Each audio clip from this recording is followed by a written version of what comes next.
Muy buenas a todos, bienvenidos a otro video de inversión fundamental. Hoy vamos a estar haciendo el análisis de la situación financiera de la empresa Visa, empresa cuya acción viene corrigiendo a la baja desde mediados del año 2025. Después de haber tocado los $375 por acción, hoy se encuentra cotizando alrededor de $300, un 19% a la baja. Vamos a estar haciendo, como siempre, análisis técnico en diferentes temporalidades. Vamos a estar analizando los últimos datos anualizados, vamos a estar proyectando cómo podría cerrar el año fiscal actual que finaliza al 30 de septiembre del año 2026 y como siempre, para terminar, vamos a estar haciendo proyecciones usando el modelo de valoración por crecimiento estimado del beneficio por acción para tratar de determinar si los precios actuales determinan una oportunidad de inversión de cara al largo plazo. Antes de arrancar, como siempre, te invito a que te suscribas al canal. Muchas gracias a los que se vienen sumando y arrancamos con la situación financiera. En lo que es liquidez, viene variando sensiblemente a la baja desde el año 2020. La empresa tiene un ratio de liquidez cercano a 1, la proyección es de 1,06. Es una liquidez bastante ajustada, quiere decir que por cada dólar de pasivo de corto plazo o pasivo corriente, la empresa tiene un dólar de activo corriente para responder. En la liquidez ácida no varía el ratio, ya que la empresa no tiene inventario. El fondo de maniobra viene variando a la baja. El último dato analizado es de 2.700 millones. La proyección es de 2.336 millones para el 30 de septiembre del año 2026. En materia de liquidez está bastante ajustada. La solvencia también viene variando a la baja desde el año 2016 en adelante de forma escalonada. 1,6 el último dato anualizado. La proyección también es de 1,61. Esto quiere decir que por cada dólar de activo la empresa tiene, perdón, por cada dólar de pasivo la empresa tiene 1,6 dólares en el activo. El ratio de endeudamiento 0,6 también quiere decir que por cada dólar de pasivo la empresa tiene en el patrimonio neto, capital propio, 0,6 dólares para responder. En la estructura de financiamiento vemos el creciente financiamiento con pasivo. Sobre todo desde el año 2015 en adelante, la empresa pasó de financiarse en un 76% con capital propio y un 24% con pasivo de forma escalonada hasta el año 2025, donde se financió en un 38% con capital propio y un 62% con pasivo, lo que habla de una empresa con una dependencia sustancial en cuanto al financiamiento con deuda respecto de su financiamiento con pasivo. La cobertura de intereses, en este caso respecto al resultado de EBITDA, sin embargo, es bastante sólida a lo largo de los últimos años. Por cada dólar de gasto financiero que generó el pasivo, tuvo 43 dólares de resultado EBITDA, muy sólido y creciente a lo largo de los últimos años. También cuando nos fijamos la cobertura de intereses con respecto al flujo de efectivo por actividades operativas, por cada dólar de gasto financiero, la empresa tuvo un flujo de efectivo por actividades operativas 39 veces mayor, por lo que si bien la empresa ha aumentado el financiamiento con deuda y ha empeorado, por así decirlo, ratios de solvencia y endeudamiento, lo ha hecho de manera eficiente y sin poner en riesgo sus coberturas de gastos financieros respecto al EBITDA y respecto al flujo de efectivo por actividades operativas, por lo que esta deuda por ahora no genera ningún tipo de riesgo crediticio por el momento. En lo que es el ratio de inmovilización, viene bajando desde el año 2016. Un 62% de su activo total está dentro de lo que son inversiones de largo plazo o activo no corriente. Esto habla de que la empresa se está alivianando, por así decirlo, en los últimos años, aunque sigue teniendo una estructura o inversiones a largo plazo bastante considerables. Cuando calculamos el financiamiento de esta inversión inmovilizada con lo que sería patrimonio neto y deudas de largo plazo, vemos que el ratio se mantiene por encima de 1 y bastante estable, aunque más ajustado en los últimos años y en lo que sería la proyección hacia adelante, pero la empresa logra financiar sus inversiones de largo plazo con capital propio y deudas de largo plazo sin tener que recurrir a pasivos corrientes o deudas de corto plazo, lo que dificultaría un poco más su posición de liquidez hacia el futuro. En materia de márgenes, el margen operativo ronda el 60%, promedio desde el año 2009. Muy sólido los márgenes, el margen neto de 52% proyectado para el año fiscal que termina el 30 de septiembre de este año. El promedio del margen neto está en 43% desde el año 2009 en adelante. Es una empresa con ventajas competitivas bastante considerables y con márgenes estables a lo largo del tiempo. lo que es rentabilidad también es una muy buena empresa en términos de rentabilidad. En este caso, la rentabilidad que saca con respecto al activo ronda el 20% para el último dato anualizado. La proyección es de 22%, un promedio de 12%, pero vemos que la rentabilidad viene siendo alcista en los últimos años. La rentabilidad neta que saca con respecto al capital propio fue del 52% para el último dato anualizado y la proyección es de 58% para el año fiscal que terminará en septiembre de este año. El promedio de rentabilidad neta está en 23%. Es una empresa que logra hacer rendir su capital a tasas de rentabilidad muy importantes y demuestra eficiencia a la hora de apalancarse.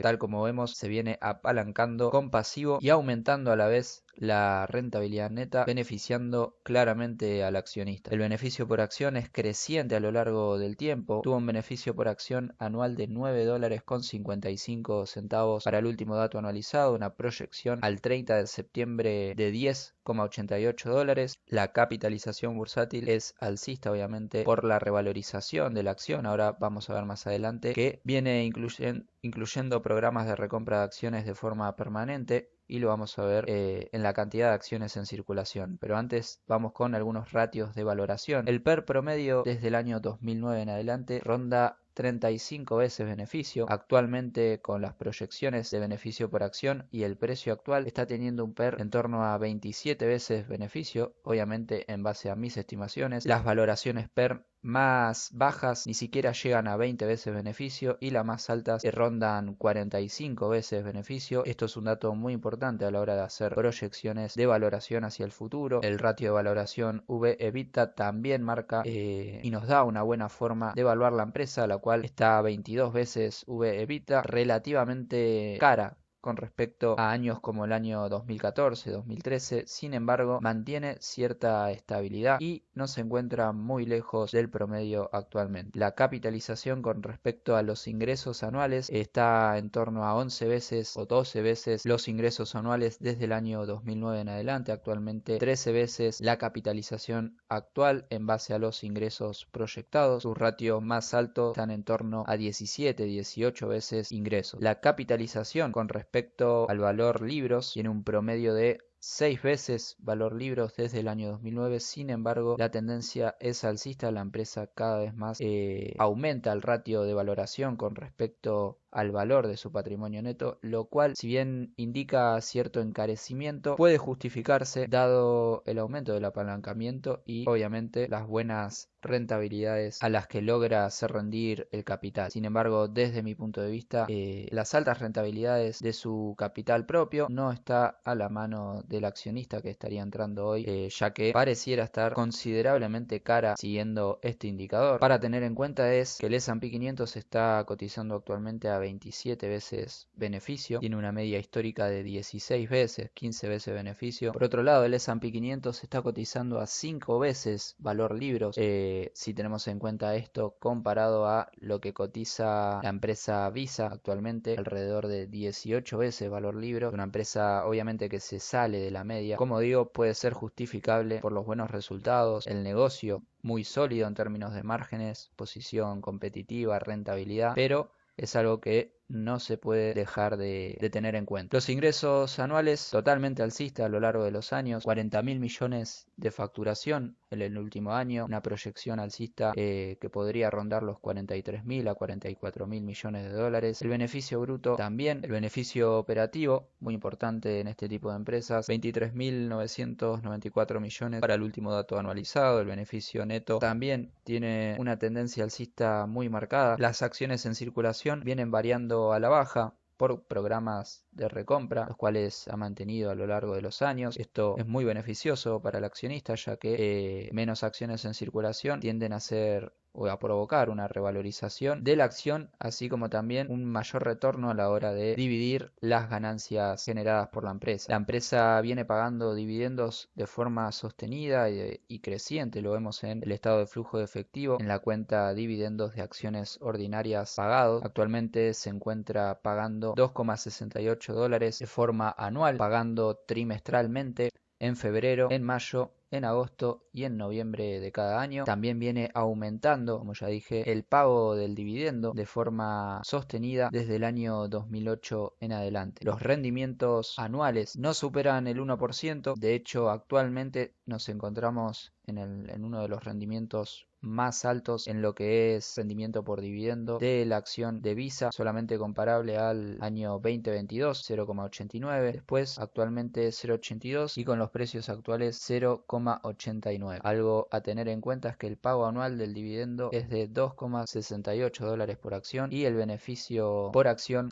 es de $10 prácticamente, lo que significa que el pago de dividendos no genera una carga excesiva en lo que con respecto a las ganancias. ¿Ves? Como acá dice, utiliza alrededor del 22% de las ganancias anuales en lo que es pago de dividendos, lo cual es muy positivo y muy saludable también para la empresa. Obviamente desde el punto de vista del negocio, la empresa es altamente rentable, es una empresa de mucho valor. Pasando a lo que es análisis técnico, en velas diarias tenemos tendencia bajista de corto plazo, el precio se desarrolla por debajo de los promedios móviles. Tenemos zona de resistencia dinámica en los 308 a $312 por acción aproximadamente. Podríamos trazar alguna especie de canal de corto plazo. Si ampliamos la visión a velas semanales, la tendencia también es bajista, el precio se desarrolla en velas semanales por debajo de los promedios móviles. Las resistencias dinámicas de mediano plazo están en torno a 320 a $330 por acción. Está siendo o podría estar en una zona muy interesante de soporte dinámico, yendo a ser un doble piso en la zona de $300 con respecto a los mínimos alcanzados en abril del año 2025. En velas mensuales, sin embargo, estamos teniendo cruce de medias bajista confirmado por el Aarón, que también está dando cruce, y un RSI que viene de de sobrecompra, metiéndose y ajustando a la baja hacia la mitad del rango aproximadamente. Obviamente no es una empresa que suele hacer grandes movimientos correctivos. Si vemos el gráfico en logarítmico, una empresa claramente con tendencia alcista. Los mayores recortes en el precio de la acción se dieron en el año 2008-2009, alrededor de un 53%. En el año 2010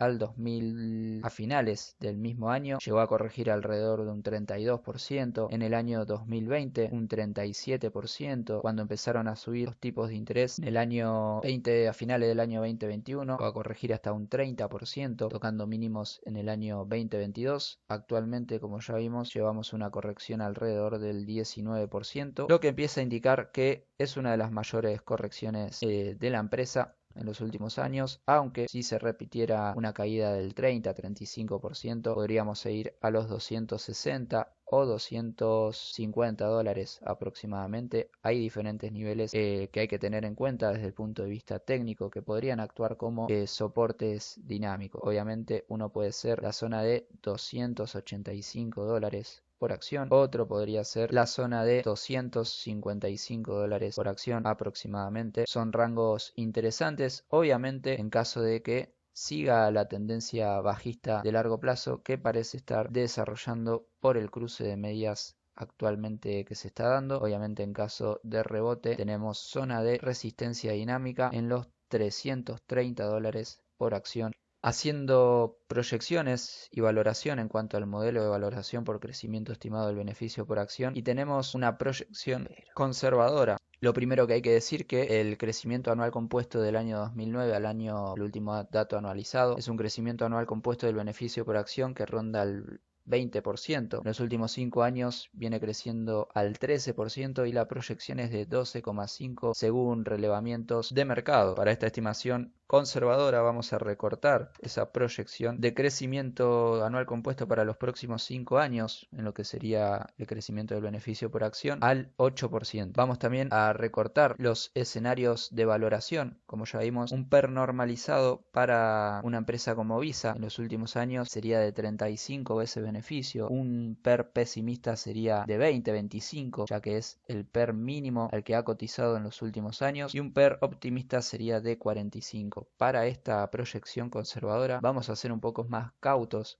a la hora de evaluar y vamos a acercar la proyección de valoración PER hacia escenarios un poco más normalizados en cuanto al S&P 500 y vamos a decir que el PER normalizado será de 25, el PER pesimista será de 20 y un PER optimista será de 35. Obviamente en base a estimaciones conservadoras los precios actuales dan proyección de crecimiento anual compuesto en el precio de la acción alrededor de 4% para los próximos 5 años si se alcanzara el precio objetivo promedio que ronda los $375, pero no parece ser desde precios actuales rendimientos compuestos interesantes. Sí, si recortara un poco más el precio, llegando a 285, 265 o 255, ya se empezaría a ver, obviamente teniendo parámetros conservadores tanto en crecimiento como en valoraciones, se empezaría a ver rendimientos mucho más interesantes desde precios más bajos, precios que obviamente podrían ser alcanzados, como ya vimos, en diferentes escenarios de corrección si se dieran correcciones como las que ha tenido en el pasado, alrededor de 30 o 35% de caída. Obviamente los precios actuales teniendo proyecciones un poco más moderadas en cuanto a crecimiento del beneficio por acción, que podrían llegar al 10. El PER normalizado, si bien fue de 35 ese beneficio, podría ser del 30, ajustándolo un poco, sin ser demasiado optimista. La valoración PER optimista, si bien ha llegado a 45, podría subir al 40 veces beneficio y ahí empieza a tener un retorno interesante desde precios actuales, comprando alrededor de $300 por acción con un precio objetivo promedio que ronda los $460, con estimaciones que no necesariamente son descabelladas para lo que viene mostrando la empresa. Desde un punto de vista personal, Visa es una empresa que sigo bastante de cerca, una empresa de alto valor, con crecimientos estables, una buena posición competitiva. Si vemos algunas empresas del sector como Mastercard, vemos que la corrección y el movimiento es muy similar y que el movimiento correctivo corresponde por ahí a una cuestión más del sector que a particularmente algo de la empresa. Pero bueno, sin mucho más para decir, este fue el análisis de la empresa Visa. Podés decirme qué pensás en los comentarios, si te parece un buen momento para invertir. Un saludo y hasta la próxima.